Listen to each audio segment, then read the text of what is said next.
Hi, I'm Byron. Sean.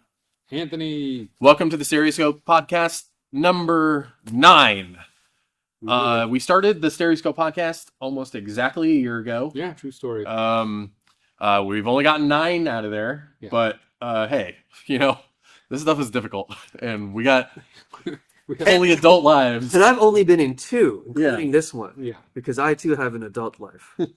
All right, so we just did an interview with David Lazaro, Kuya Quatro, and that was great. It went super long, but it was all fantastic stuff. So we're gonna race through this stuff so we can give you a great chunk of other stuff. Of that conversation. Coming up. Really solid conversation. Yeah, it's a fantastic conversation. He had some really incredible things to say, and we really loved having him on. So now we're going to do the news. All right, so we're starting with some good stuff here.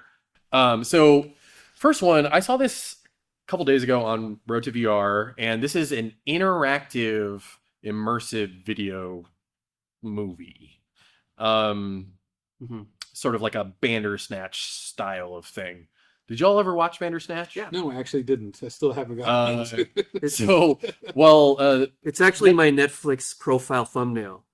Netflix is removing all of their interactive TVs and shows. I think supposedly I heard that Bandersnatch is one of the only ones that's staying.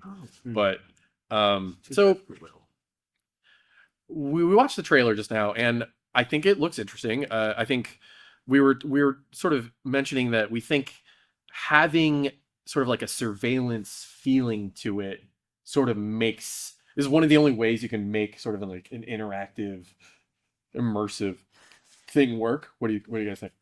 Well, I don't know about only. I mean, and it's not only, but it also kind of just depends on exactly how this thing plays out, because this is really a hybrid experience, right? There's a lot of video and there's a lot of in headset capture. It's almost like a game. It looks like so it's like this interesting hybrid experience more than calling it a movie, and I guess they're calling it a movie. I'm not sure. Yeah, it feels sort of like Carmen Sandiego. Like you're kind of sleuthing around, and there's interesting things going on with like high angles, low angles that I think are specifically work really well with a thriller, but might not work so well with travel or something a little more cheerful. Well, yeah, and remember we are watching like the 2D the version. Yeah, of it, we right? haven't seen so this yet. It's so hard to comment on what you're actually going to see in 3D, or what the experience is going to look like, because we're seeing this 2D YouTube. I do think that sci-fi and horror are probably the two genres that sort of like work inherently. I also think fantasy could work pretty well because you're being transported to a place, I mean, I think Faceless Lady, even if it's sort of just fantasy, referring to the opening the cutscenes and stuff like that it definitely works. I mean, I think any experiential thing, and this is like kind of reflecting on the conversation you're going to hear about, like, why are you making the thing in VR to begin with, right? Yeah. Like, if you can't answer that question, then So I think with VR or with fantasy, sci-fi.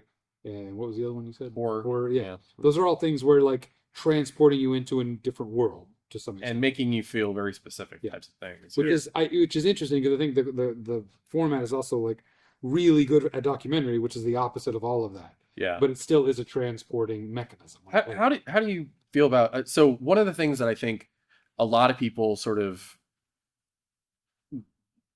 mesh together that aren't inherently the same is I feel like every time there's a new medium that is really immersive, people try to force interactivity into a video medium. Like Sewer Shark back on the Sega CD, or Night Trap. These things that are like, there's a new medium, and like you get these buzzwords about pushing interactivity and mediums. Simpler example I'd like to throw in there: Duck Hunt. If you think about it, I mean, what? Duck Hunt. It's like the second Nintendo video game. No, Duck Hunt. For those who are too young to know what we're talking about. Wait, did you use the Power Glove when you played? When you played Duck Hunt, did you use the Power Glove? And you went like this? Later, yeah. Because we know that the Power Glove, it's so bad. It's also only right-handed. Yeah, lefty erasure here, Lord. Yeah, but why did Nintendo force us to go into that like experience? Like, was it about, I don't know, like was it the games that they were going to? Wait, are you talking about the wizard?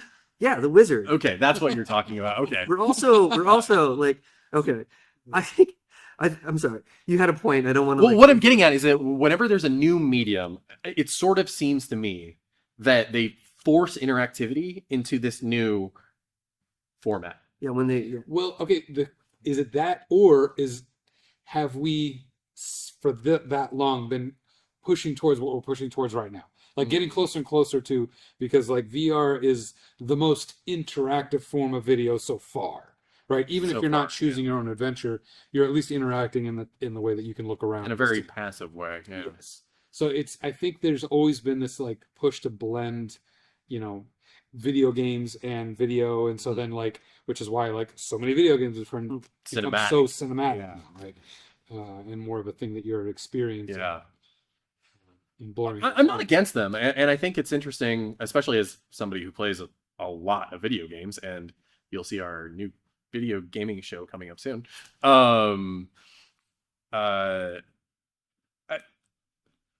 Can't we just let a rock be a rock sometimes, you know? I mean, that's always been my feeling, right? Especially now that we are at the place of like, Yeah. it's a natural fit here instead of like really shoehorning a thing. But I mean, that's how things get pushed forward. Hey, maybe the human within will pull it off. Yeah. Maybe this will be the thing that makes me question my entire reality. Yeah. But I guess that's why I never got around to watching like Bandersnatch, because I'm like, for me, I like the passivity of it. Yeah. Like that's otherwise I would play a video game. There's sometimes I just want to veg out, and I'm like picking up the remote every. I watched Bandersnatch a couple times. I got a couple different endings. I should watch it, but I just haven't. It's just never Did quite you appealed. remember the Daniel's first alternate proof of concept thing with the guy Ray from Girls, and it was basically it's out there. I forget what it's called. We should link to it. I think it's called Parallels and Improbables, but it was about a breakup and the different ways that the breakup could not have happened. Yeah, and I actually have seen it. Yeah, you can. It's really good. Yeah, it's slightly interactive. That's interesting. Like Okay. what, 2012 or Yeah, it was like 2011 or something 2012. like that? Yeah. Which is a good example of like the proper application, right? Like that grabs my attention. Yeah, because like- that's interesting. Yeah. I never wanted to break up with. Yeah, so Human Within comes out in January. I think it looks pretty interesting. I think we're in this sort of. There's been a couple other projects that have been announced in the last couple days or last couple weeks that are sort of like these more super ambitious meta, either funded or being released on meta headsets, projects that are coming out like now. Yeah. There's another one that just got announced called The Talent Singer. The Talent Stealer. I'm sorry. I'm really interested in that one. We'll see how that one goes. That one just launched. We didn't have enough time to include it here, but I thought I'd just give them a shout out. Okay, so the next one we've got is Canon has released that spatial lens for its RF mount line of cameras. Yeah. But this is a 7.8 millimeter dual lens. The IPD is only 11.2 millimeters. Yeah. So they're really, really close together. This seems to be, this lens seems to be in direct relation to Apple Vision Pro. It seems to be an answer to Apple's spatial video and their spatial video format. Yeah. I mean, not this lens. Not this. But yeah, the spatial lens. Yeah, it's for that content. Like, it's for, like, everybody kind of went crazy for spatial videos, which, I mean, I get to some extent, but I kind of feel like... Well, Vimeo just launched. So Vimeo's just doing spatial and not immersive. Well, the whole Vimeo spatial Apple Vision Pro platform just launched. It went live a couple days ago. Okay. Probably should have talked about that, but I haven't tried it. Like we've said in the past, trying to review Apple Vision Pro content is incredibly difficult because it is effectively the lottery, so. a pie in the sky sort of situation. I don't feel like people are putting their share grids out there enough. Like, I don't think they're using share Well, I grids looked. enough. There's Yeah. not one available in the area. Within this, like, the last 50 to Well, 70 miles. Yeah. because there's a glass. It's made of glass, and so who wants Yeah, to who let wants to that ship so- that? And or put it in any stranger's hand? I Yeah, mean, like, exactly. it's yeah, I mean, the moment that shattered, I mean, yeah, and especially because there's some of them are cracking like seemingly Yeah. unprovoked. So, Just wish there was a better insurance policy or warranty on. but yeah, so I don't know. I'm still kind of like, I don't know that I personally like have a desire to shoot spatial on a bigger format, bigger camera. Like, I think I'm liking the way that like I can just whip out my phone and get a cool spatial video quickly. Obviously, this would overcome some of the issues with the iPhone, but then there's other dedicated systems like the I'm sure there's X- some. I'm sure there's some creator out there. Oh, for sure. Who this like absolutely just fits Yeah. the type of and content for that they want to make. You know, $500, it's a lot more Yeah. affordable than the other lenses. way it's cheaper than an iPhone. It's But cheaper than, Yeah, and it's almost the Well, price of only that. if it's only, but that's just for the lens. Right? Just for the lens, If you but- still got, you have to. Yeah, For still us, have it's to a have- $500. Like, Yeah. oh, what let's is try what is that. the cheapest RF that this fits? Well, it looks like it's probably for Super 35. I'm not that familiar with the entire line. I feel like you could probably get an RF camera for $1,000, Yeah. maybe less, but I actually don't know. Yeah. So at that point, you're pretty much at an iPhone price, anyways. Yeah, Yeah, it's $450. It's available now. I think it's interesting. yeah, If we had talked about creating some sort of spatial content that we match with that we- inside that we of insert. VR180 And content. that's right. There's a few scenarios where I could definitely see the point of using this. Like if we end up doing that content and it does really well for us, I could see us possibly investing in it. Yeah, But for now, I mean, it's not for us. But yeah, I'm sure, like I said, I think there's probably somebody who's like, oh man, yeah. this lens is perfect for me. Or you if know? it was just less. Like, I don't know. I just Yeah. feel like it feels more like a novelty lens to me, and maybe that's the Yeah. wrong way of thinking. And there is a lot of because supposedly it has autofocus in both lenses too. So that's Now that's helpful. so. All right, we're gonna move on. Okay, so this is another one that's sort of an existing thing that's been reformatted a little bit. So Meta, they revamped their animation player with Theater Elsewhere. Sean, you just checked this out. Yeah. Why don't you tell us a little bit about it? So I love Quill. I just love the idea that you can paint in 3D, and there's like, it's new to me, the idea that you can combine this traditionally flat, medium, and then turn it around. I also don't know if like AI is going to be able to do that for us, and I'm not even going to talk about it. And in fact, I didn't even put it out there. But I watched a few things on Theater Elsewhere, Yeah. and the whole idea that like Kuya was talking about actually being either a witness or like a fly on the wall, a lot of that felt actually really applicable, but it was different because a lot of the actual, I think some of the technical problems that you would get if shooting live aren't there when you're animating. And Yeah, you're so you can do keyframe by keyframe. yeah, I felt like I was inside a diorama. But I was also watching this very short and very specific, like, short story about a family, and one of those family members is missing.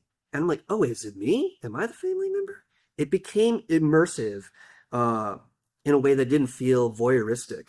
It felt really interesting to me to be able to also free fly in Theater Elsewhere, which is, like I went to a diving pool and just stared at the bottom, from the bottom up at like the top of this. So you were able to dramatically change your perspective. Yeah, and it feels simple. It's really on the controls. There's a very there's also a lot of content on there. Oh from, yeah, like- that is something that I really do respect about Quill and Theater Elsewhere, is that there's a lot of really interesting content because the limits of your creativity are really the only thing that prevents you from creating. It's not like VR180 where you've got these absurd file formats, or Yeah. you can't move the camera in this Yeah. way. You can really do whatever you want. Yeah. And that's why when we were interviewing Matt Celia for when he brought in the Faceless Lady, he said that some of his most aha moments in terms of creativity between him and his production company, were watching Quill videos because he was like, they don't have these limitations, so it allowed us to sort of use them as inspiration for what if we didn't have any limitations? Right. And I think that's really interesting. And or like, because and I think further in the context of that conversation was like, there's certain rules in VR that you don't do. Yeah. And then by exploring these different formats, you can find things that you're like, well, if you do it this way, then you can actually break that. Yeah, and it's something that we've been talking about on the podcast a lot recently, is that we're sort of we're sort of morphing the podcast into more of a immersive storytelling sort of thing, because just immersive filmmaking feels sort of limiting.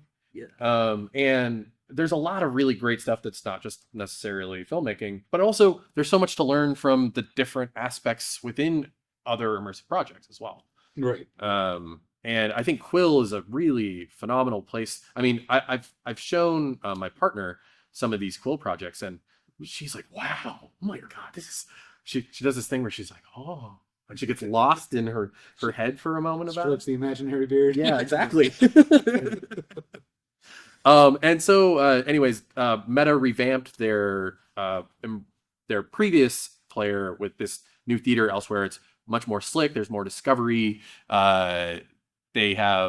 You can follow creators, and it's just generally a much more fleshed out experience. And I think it's probably because they had such an overwhelming response from the community about how much people watch this stuff. Because people who watch this stuff, they absolutely love it. They go back to back for it.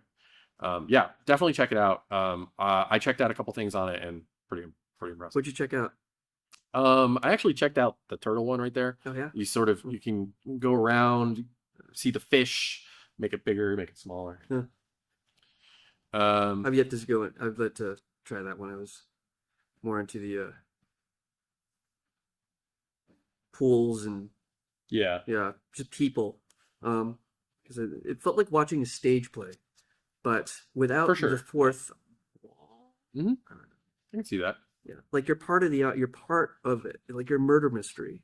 Yeah. You know, I don't know if that any makes sense. Go check it out. You won't All be right. disappointed. We're gonna move on. So this next one is a little weird because there's not a lot about it, but it stood out to me in a way because I'm really interested in a lot of these new platforms, because it seems like there's a lot of platforms that people have realized that spatial stuff is happening. There is a market for it. And so we need to formalize the way that people interact with it. And so there's a couple newcomers. There's like Space Vibes. There's Arrival. Obviously, there's DEOVR. But this one stood out to me. Because it said spatial media platform. And it's definitely so what it looks like to be is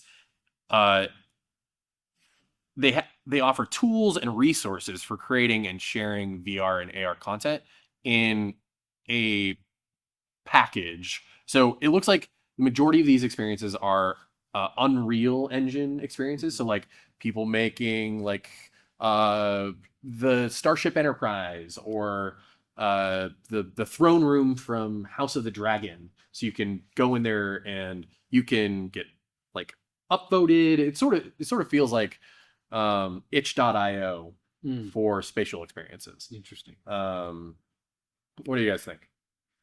Yeah, I think it feels like going into a 3D modeling community without any experience, but still it feels like the learning curve, so to speak, is what Parsec is trying to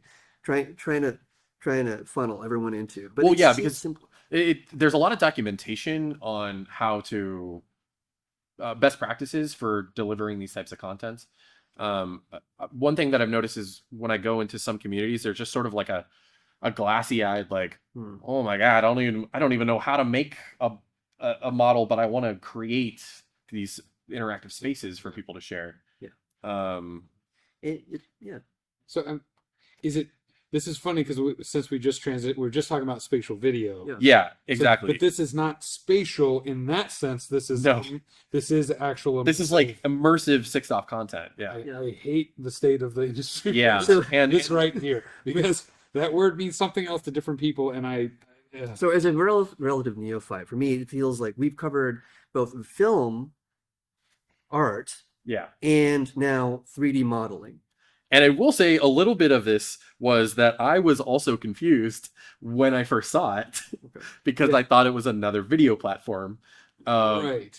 And I had already invested enough time into researching it that I was like, well, let's just include it because it's sort of relevant. I mean, it is interesting, and it's really more just that like it's hard to keep track of. I mean, and maybe this is Apple's fault for like choosing the word spatial for something that's maybe already it's 3D framed video instead of Yeah. I'm not gonna say Apple Like- chose that word. I'm not gonna. well, they assume- 100% did though, But right? Like, I think the word. I think it's emerged out of a lot of discussion around this technology before it was really commercialized. But I'm not entirely positive if spatial does like make what you go. what how would you have reacted if somebody said spatial video to you in Well, I don't think. I 2020, think it's academic. I think it's academic and Yeah. it's very. there are hard to some go- people that get Mhm. very bent out of shape with I the mean, yeah, misusage of certain because concepts, it's especially when Apple does it, it's basically a marketing term. Yeah. And so if they take Yeah. a technical term and turn it into a marketing term, and it breaks half of Yeah. the discussions about it because Like- nobody can be on the same page. Like some right? people get really bent out of shape when you call VR video Mm. VR. Right. Like they're just like, no, it's not VR. Right. It's not sixed off. It's not VR. virtual. Yeah. But then it's like, okay, so is only full dive VR VR? You know, do you have to jack in? Do you have to Right. do you have to be like inside of the matrix Yeah, and the lose haptics, all sense of self? Yeah. These are interesting language problems that I think are worth like sussing out. Like it does us better to actually go, I don't understand, than to go Well, for with sure. all the. But it's just like, how can we get everybody to agree, right? When you have Yeah. like, when people agree, and then a company comes in and says, like, well, no, we're going to use this word for this, and this word means that. I made this. And yeah. yeah.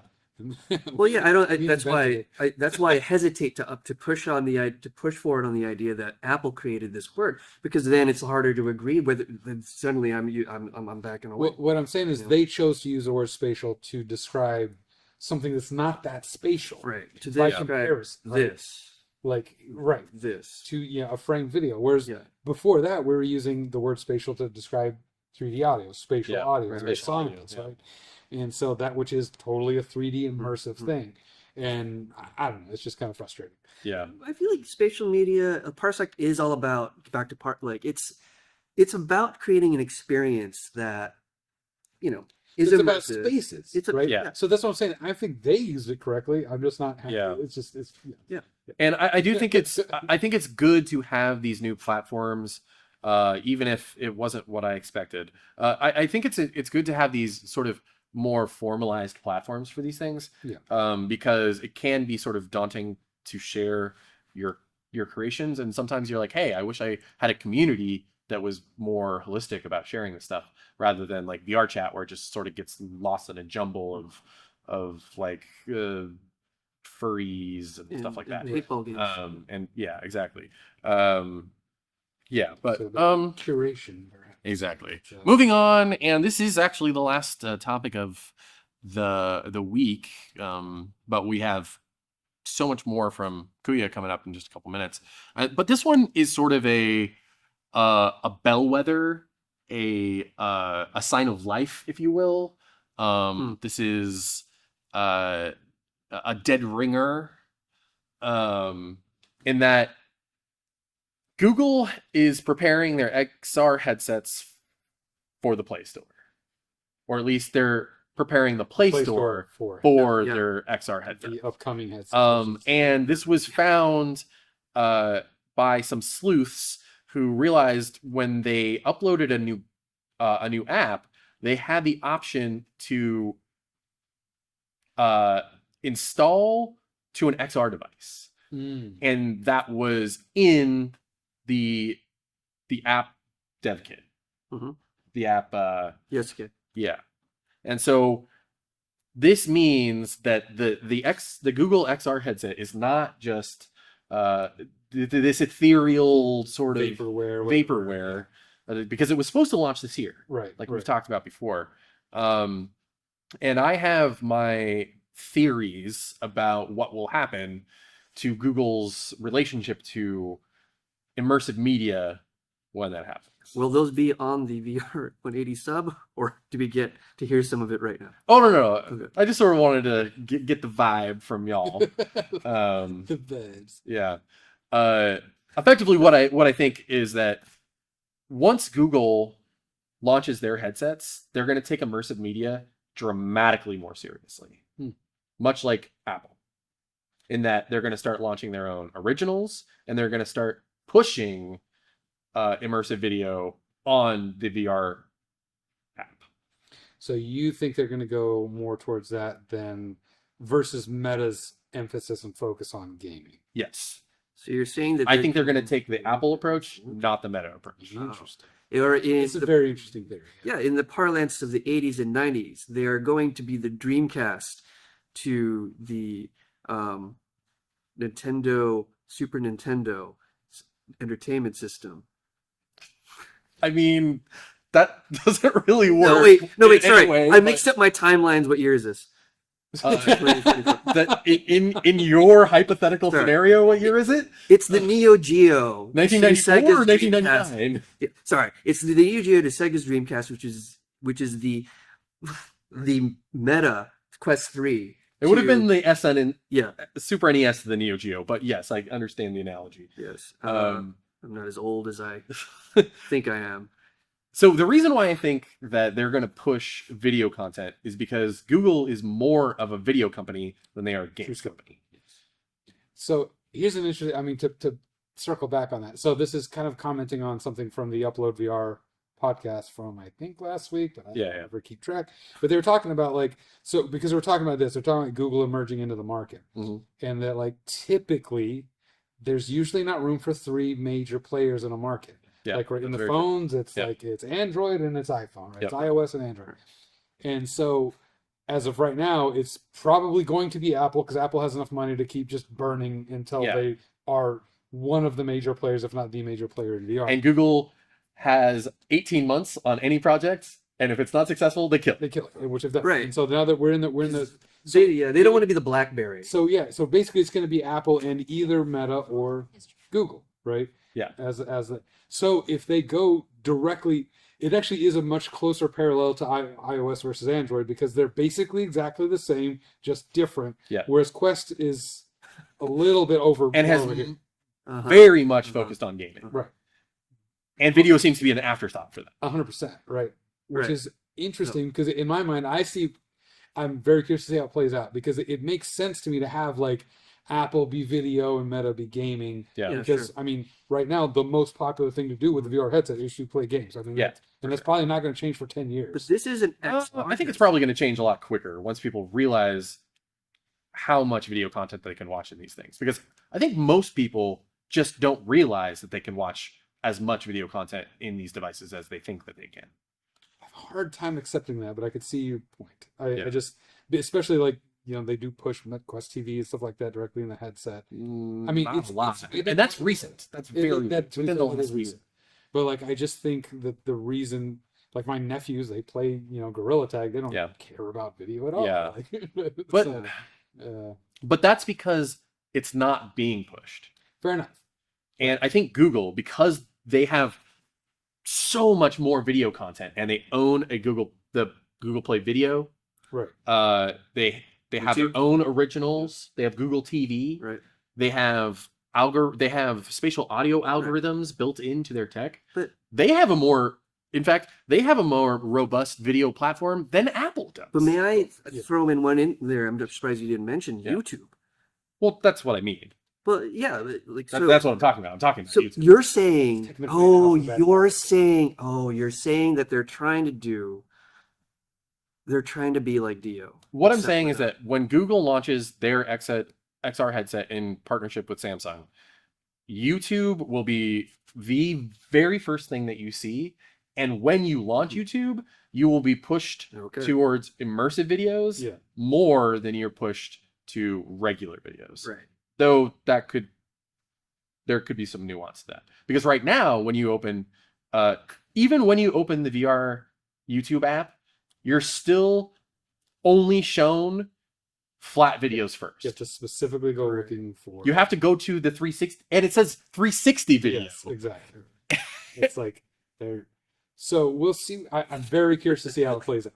I love how both of you are so immersed in the lexicon that you've lost both your minds. Yes, but I can still keep up because I think it's like part of still why we've lost our minds is because like Google was the platform, like YouTube was the platform when we first started doing this, and they pulled the rug out from under. VR180 is literally a term invented by Google. Yeah, like basically, I don't think Dio would be where it's at had YouTube not gone rushed out of the space. Exactly. Yeah. This didn't pay off immediately, so we're just abandoning it all. Remember, YouTube wasn't like the skunk works for Google. YouTube was its own thing, and Google jumped in. Well, they bought. Yeah. So this is, I think, the I hesitate to make this metaphor. You can think what you think. Get it out, Shaw. Do you know like McDonald's used to have playgrounds? Yeah, okay. I used to play in them. Right. So and you would McDonald's play place. Yeah, and you bring your kids, leave them at the playground, and then like go hang out with grandma or somebody, and like have a serious avoid the vomit in the second floor. Yeah. And in that playground, which had very few guardrails, you'd basically be able to like do whatever you wanted. It was not the same as like a public park, or you have to. Okay. Get to the point because we're running out of. That's what this is. That's what this is. Google was like, let's see what happens if we let these this XR team loose. They're really cooped up. They've been hanging out in the YouTube department for a really long time, and they've been talking about this for years. The funny thing is, you're actually right. Is because we know that there is a small team that is still working on the Google VR app, because just about 6 months ago they enabled 8K 60 playback on the YouTube VR app for standalone, which had never existed. But was clearly still supported because the content that we had already uploaded worked immediately. Yeah. So at some point they supported it, just turned it off. Yeah. And the moment they updated the YouTube VR app, all of the stuff that we already shot in 8K60 just worked. Or at least it didn't actually just work. It took a couple weeks to work, but mostly just worked. I'll add one more thing to make that metaphor make sense. You can't bring food into the playground. The McDonald's products stay in the diner, but... Okay, I get where you're going now. Trying to get your likes. Yeah. No, I do think it's get that McDonald's sponsorship. I do think Google tweaking the algorithm. I do think Google and Samsung's XR headset is going to be a big deal when it launches, because it's probably not going to be $3,500. I can guarantee you that. And it's probably going to be 85 to 90% of the AVP for a lower cost, and not in the walled garden of Apple. And I am more of a Google user than I am an Apple user, and so getting a 80 to 90% Apple Vision Pro for less than $2,000 is very much up my. But the thing is, we kind of already have that in the Quest. And I agree, 3, yeah. Right. And so it's like, where exactly are they going to try to position this thing in the market? It's going to be a media consumption device. Yeah. With XR, with us. But I mean, even price with like price features, heavy pass through AR abilities, because it won't have controllers. It'll only be hand tracking. Oh, you think? Oh, I think I think you'll be able to buy Samsung enabled third party controllers, but it will not ship with controllers. Hey, welcome. We got this is the interview portion of the segment now, and we got Kuya with us. Kuya, want to introduce yourself? Hey, you know what it is? Kuya Quatro, aka Digital David, aka KQ, the videographer. Shout out to Stereoscope Massive. Shout out to Virtue Massive. Shout out my guy Byron over here for the Connect. Sean, and of course Anthony with the camera skills to pay the bills. Feel me? 323 represent. Shout out to Portland. Northwest. Microphone check 1206. No, that's Seattle. Excuse me. But shout out Portland. Feel me? It's only 3 hours away. Hey, West all day, LA, CA all day, every day. Feel me? Hey, we out here. Let's get it. All right. Awesome. So we're just gonna this is gonna be a little bit more casual, because I think there's a lot of stuff. This is like a deep culture thing that we're talking about today. We're talking about the culture of VR180. We're talking about immersive video. We're talking about immersive storytelling in a way that we don't usually get into, but I think you're 100% qualified to help us out with. So I'm gonna start. I'm excited to have this conversation with you guys because there's like we mentioned earlier, there's far too much conversation when it comes to VR180 content creators about the hardware, the how-to, and the technical. And while that is important, like nobody actually asks about like what makes a good VR180 video, Exactly. Or here's the number one question you should be asking yourself: why make this VR180? Let me tell you a quick story, okay? Sure. I was gearing up to do my very first narrative short for VR180. It was called Rideshare. I was really green, but I did enough shitty, terrible vlogs to kind of make myself think, oh, I think I'm ready for doing something even bigger. Dunning-Kruger effect, I believe that's the operative term. That's correct.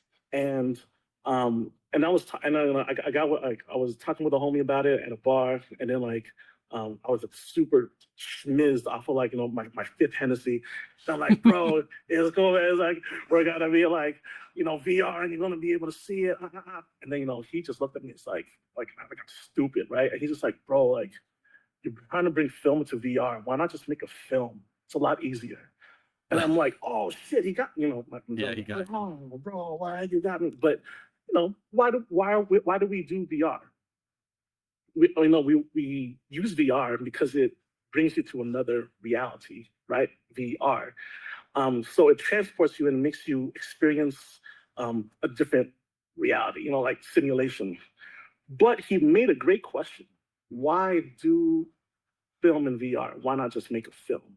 So if your VR180 video idea can't answer that question, why not just make it a regular 2D video?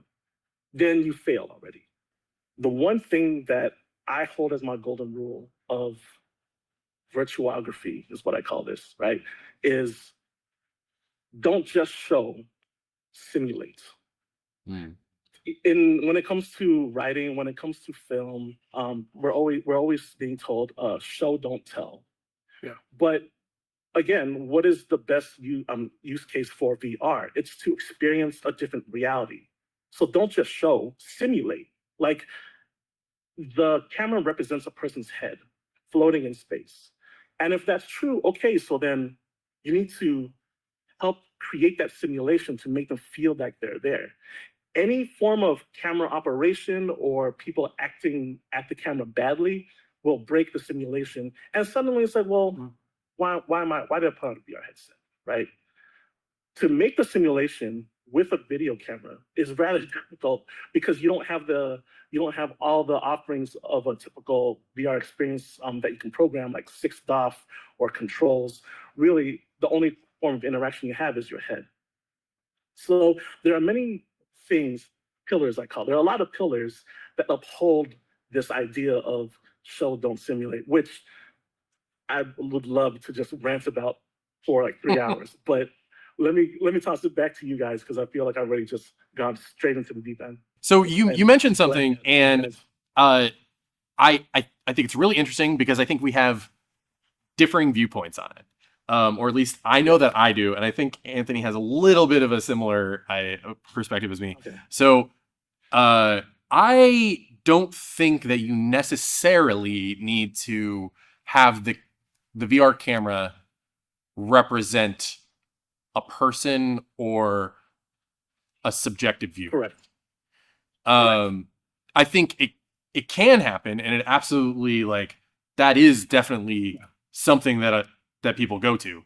I think it's a little bit more nuanced than that. I think it is.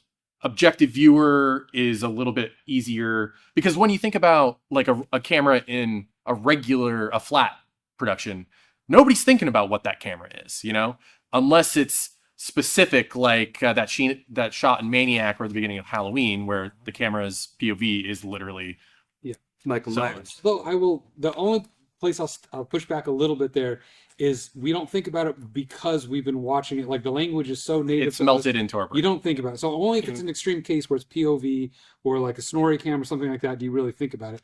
But any actual like reverse shot, like shot reverse shot, is basically a POV. Like if somebody's looking over there and then you show them looking over there, like that is technically like putting you in their eyes for a second, right? Yeah. It's so common. Right. The Kuleshov effect. The reason why I love VR is because, I get to be Batman. I get to be the one that slices notes with my lightsabers. I get to be, like in the radius, trying to get as many ammo clips and cans of pineapple. Like I'm trying to survive in the radius. So I'm in thrill to fight, and I'm whooping on NPC Anthony Jeselnik. I am the one doing it. I am there. Don't just show, simulate. I want to feel like I'm there. And if I'm not feeling the simulation, then I might as well just watch it on 2D. Yeah. Yeah. I mean, I actually think we completely agree on this. It's just that it's I think it's literally just like a little bit of a whose terminology means what, Sure. like we're still in this like new thing. Because I think we agree on that. Like the main thing is being aware of what you're subjecting the viewer to, and that it's not 2D, right? Like I've seen tons of 3D content where they're on a gimbal and they're moving in and they're moving out and they're moving in and they're like, whoa, oh man, like there's just no way. And like they're just shooting it like it was 2D because that's what people do. They're not considering the format, And so it is about like perspective. I don't know. We got to figure out some kind of like overarching term that we can all agree on to communicate in the same way. I think you need to like think about how this language is brand new, and that there are other forms like the novel, right? Suspension of disbelief, which is a fictional device designed to get us to buy in. Because back then it's like I have a book, right? The early novels weren't actually like fiction. Most early novels in print were like instructional, almost like technical manuals, like you are reading a book about how to like the Farmer's Almanac, right? But then when like literacy became a thing, everybody starts reading. It's like let's change it up. Like let's go one more. Let's, like he said, show, don't tell, or show, simulate. You're in a book. You're reading. You're reading, but it's not about like you've got the theater of the mind in that way. Yeah, it's not just about how many birds, like or ducks you're raising. It's like how many. What is the relationship? Animal Farm, So Kuya, I'm curious. Tell us about this music video, because okay. Before I do that, I just want to build on top of what Sean just said. Go ahead. Okay. Thank you. Sean, you made a great point about the language is still forming, and I also want to point out that I think that there are ideal ways a story is told. Like not everything should be an immersive video. Not everything should be a comic book. Not everything should be a movie. Not everything should be a TV series.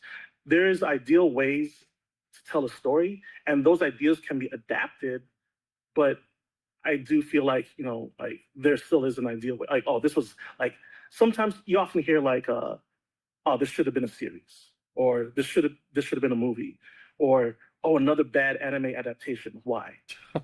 So for these reasons, like, I know I sound pretty cringe when I try to make fetch happen when I say I like to refer to VR180 videos as virtues. And I like to explain what I do as a virtuography, because I want people to understand that this is a completely different art form from, it's similar, but it's very different from traditional filmmaking, much like how oil painting and graffiti are still technically paints. But on one side, you have a couple of days for the paint to dry so you can still mix in colors. And the other side, you might get shot or arrested. So very different styles, but still technically paints, right? And what we do, like building the simulation versus showing and maintaining the suspension of disbelief. There is still suspension of disbelief. That's what you're trying to do with maintaining the simulation. But the paradigm and the actions and activities that you do, like, is like a bit different. And all this is pretty much what I try to practice in my music virtue, Freaky Friday. Shout out Vida. I tied it back in. Yeah, yeah, yeah. So the idea is that like my friend Vida or V, she pretty girl, we in LA, and she's taking you for a ride around town. So I had to ask a lot of friends, like, okay, especially transplant friends, like when you first moved to LA or when you first came to LA, like what are the things that you expected about this place, right? The beach, like nightlife, like diverse group of friends, being in the city, boom, boom, boom. All right, so a lot of location things, right? So gotta show the beach, gotta show nightlife, gotta show like maybe being in a top down car, palm trees, Silver Lake. easy expectations. Silver Lake, yeah. Yeah, Silver Lake, easy expectations. Okay, what are fantasies that can fulfill within that? Okay, well, maybe you're in a really cool, young, hip group of pretty friends, right? Or when you're at the club, when you're at the bar, like they're all dancing along with you, and maybe you've never done that, or she's really into you, or just like you're teleporting around like magically. There's no traffic. You don't have to search for parking. Well, it's like amazing fantasies, right? And those that two-piece combo, it was kind of like my North Star of how do I want to present this idea? How do I give you an experience? How do I, create a simulation that's still like that gives you an idea of like, okay, I'm here, but at the same time, like we're still like, magically teleporting, but Hyper reality. Simulate. within the context, Yeah. which within the context of the music video. So within that context, it's like it's okay if we hop around and we're teleporting here and there. It's okay. That was the way that I could see fulfilling fantasy. Easiest way to fulfill fantasy by making you feel like you're part of this group, that this girl is really into you, that these are your friends, and you're all like partying together, having a good time together. And yeah, that was the idea behind um, the music video Freaky Friday. It's something I've had in my head for a long time, and I was just probably the longest part of the entire production was simply finding an artist that I can do the video with, because I absolutely believe that. I the absolutely format. believe Yeah. that. Not every song fits the format. I got so many folks that like do music, but then like there's so many folks of those whose music I like. And then so many folks of those who like, okay, like we could do something with a immersive video, and then even less of okay, but who's available? Yeah. And all that led me to V. Thank you so much. But yeah, that all of it was done out of my own pocket, like a budget of $0. Like I was like, all Oof. right, like I work a 9 to 5, and it's like I just wanted to get this passion project off because my baby daughter was about to be born in a few months. So I'm like, okay, I won't have time after her, so I gotta get it out. I gotta get it out. So that was like kind of the driving force for me to execute. And I think as a proof of concept of all these things I've told you about, don't just show, simulate. Witness victims through a killer, meeting expectations and fantasy fulfillment. The camera is a person, or really the camera is a viewer. And one more concept to give you guys: acting with the camera. Okay, so what I mean by that is, imagine that like you're taking like like a selfie video, right? I don't know how I don't know if you guys do this, but like when I was when I was a lot younger, I'd be like on Snap or on the gram, and I'd be like, hey, you know what it is? We out here, hey, cheers, boom. And like I'd be toasting the toast the camera, right? But if you toast the camera like to an immersive video, what does that mean? You're toasting the eyes, Yeah. right? It doesn't make sense. So when I was filming, I had to direct the actresses like what it means to act towards as if it's a person, right? So for example, in the very beginning, when they say hi, right? When I'm like 5 feet away from you, like when I typically if I'm shooting a video, say, hey yo, I say hi to the camera, you're like, hey, what's up? But you wouldn't do that to a person who's only 5 feet away from you. You want to have this big gesture. It's a lot smaller, right? Suddenly the gesture is, oh hey, what's up? Mm-hmm. And that's exactly why the girls said like, oh hey, and then like and Nami, she's like, it's just like a head nod, right? Or yeah, that's kind of cool, right? Like a lot smaller movements that are more intimate and acting with the camera to help again maintain the simulation. Yeah, when she pulled out the joint, I was like, this feels like I kind of want to. I'm the victim here. I was smoked. Yes. But yeah, but now that's actually an opportunity for me to act like pull out the So vape. so how long was the shoot? 2 days. 2 days. 2 days. Wow. Yes, sir. You really Like, knocked it was that one. Again, I'm working 9 to 5. Yeah. I'm working 9 to 5. So it's like, okay, I'm gonna call in sick on a Friday. I'm gonna call in sick Friday and get all the interior shots done. And then Saturday was all the car shots where we're just driving around.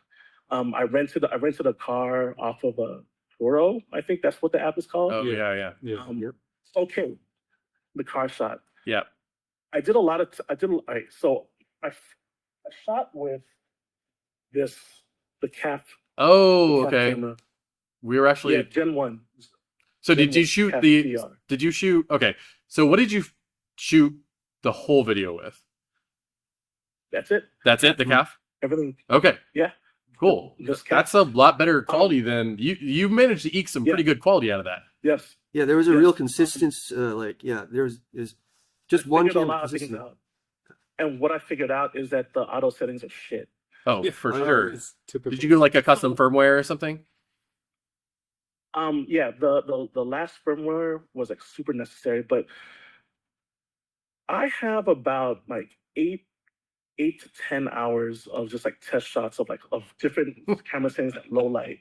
And Yeah. and like okay, and like noise suppression mid, noise suppression low, noise suppression high.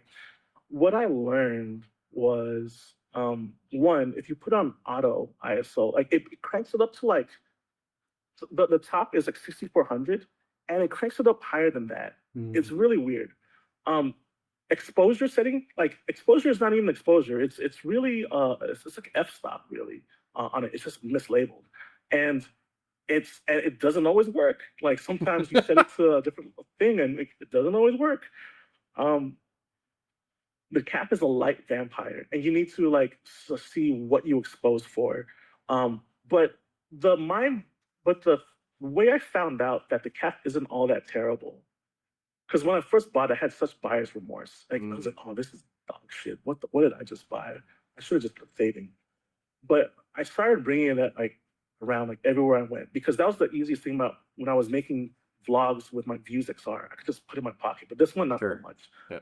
But I was trying to force myself to learn how to use it because CAF, they don't have a return policy, because if you ask for a return policy, like they'll just ghost you in the email. So whatever. They'll ghost you. I was trying to. I had such buyer's remorse. But one night, like I think like I brought it to a bar, and then like we went to In-N-Out afterwards, and In-N-Out has like super bright white. Oh yeah. Overdone. Yeah. It's like daytime in there. Right?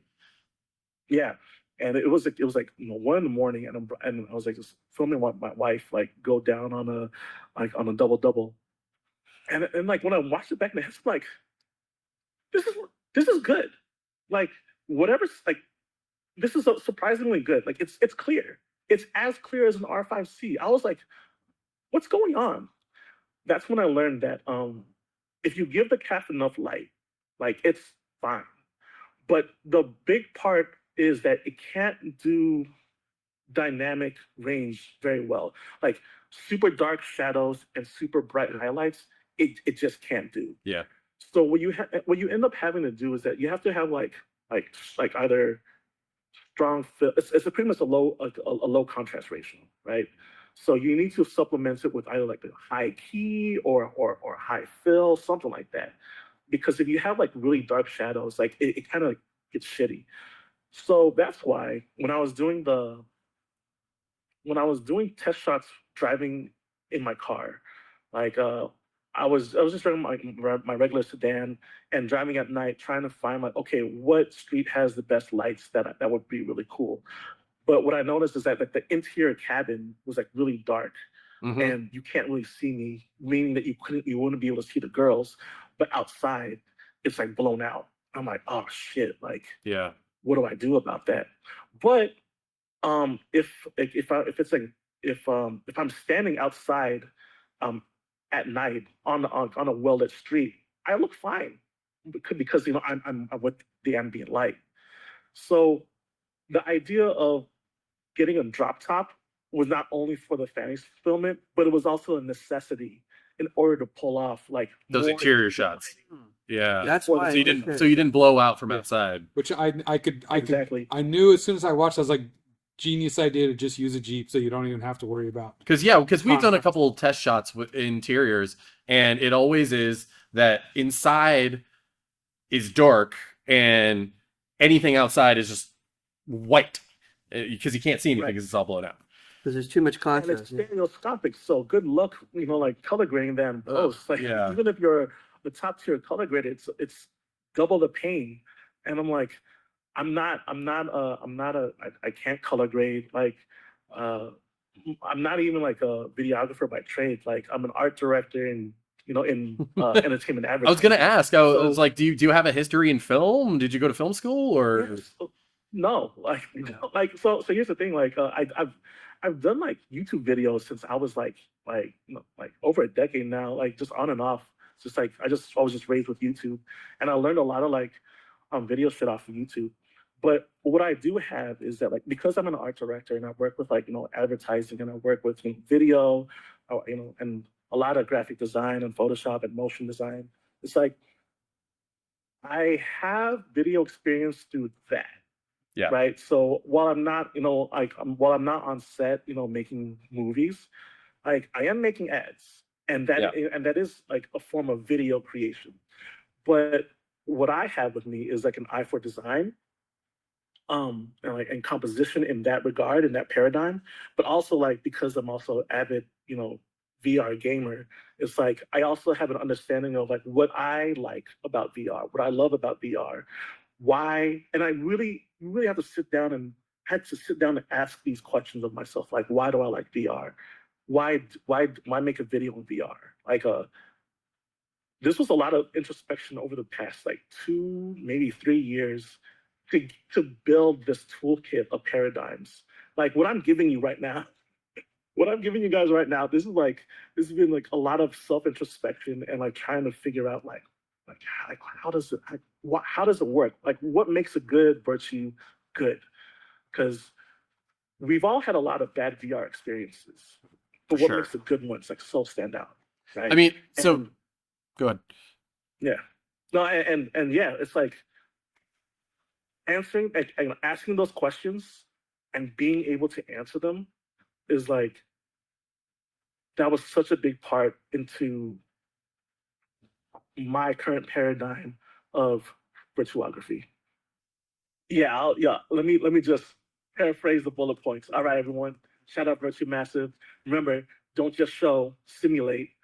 Be sure to meet expectations and fulfill fantasies. The camera represents a person viewing, so remember how you treat the camera. Um, you gotta pick out what role the camera plays, whether it's a witness or a victim, and be sure that your actors act with the camera, not just at the camera. There's a difference. Shout out Curtis Hickman, Hyper Reality. Highly recommend this read. It's a fantastic book that describes design paradigms for VR specifically. Shout out the Stereoscope podcast. Big ups Byron, big ups Sean, big ups Anthony. Shout out Matt Sato, Me For You. Check that music video out. It's like one of my first inspirations. Shout out Adam Contrast, Crown McClarty, Spinning Blade, RVR180 Films. If you want to discuss VR180 hardware, be sure to check us out on subreddit at RVR180 Films. Shout out Monstrack TV. That guy has really awesome music capture, like music event capture. Habibi Wang, he just got dude from Hong Kong who just got he's this like rad. really interesting, short film. Lucid Dreamer, big ups always, and yeah, So the next one, stay immersed. Cool. Kuya Quatro. You can Thanks, get me man. at on my socials at Kuya Quatro. Thank you so much, Kuya. It was great having you on the podcast, and I'm sure we'll interact a ton in the future.